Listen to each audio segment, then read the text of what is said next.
A-t-il encore une chance d'être candidat à la présidentielle d'octobre prochain en Côte d'Ivoire? La question est sur toutes les lèvres.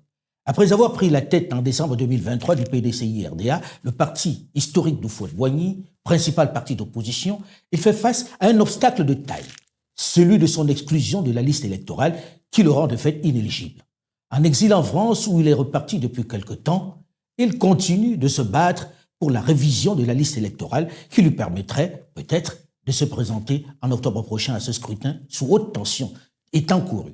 Il a fait alliance avec quelques principaux leaders de l'opposition qui, eux aussi, ont été exclus de la course, notamment l'ancien président Laurent Boudou-Barbeau, l'ancien Premier ministre et ex-président de l'Assemblée nationale Guillaume Soro, l'ancien ministre et chef des Patriotes Charles Blé Goudé. Pour ne citer que cela. Ira pas, Tidiane Thiam, le président exécutif du PDCI-RDA, est l'invité de Moment de vérité sur Afromédia.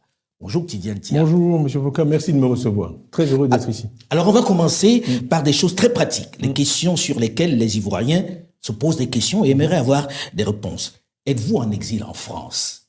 Et pourquoi? Est-ce qu'on a essayé de vous arrêter? Pourquoi vous êtes à l'extérieur? Je suis à l'étranger. Écoutez, il y a une succession d'événements que beaucoup ont pu voir. Procès, 22 avril, etc. Bon. Il y a eu un verdict qui m'a radié de la liste électorale.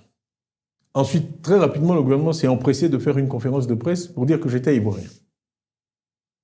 J'avais demandé le 10 avril un certificat de nationalité, demande qui a été rejetée par courrier. Et donc, je crois, 23 avril, le gouvernement dit « je suis ivoirien ».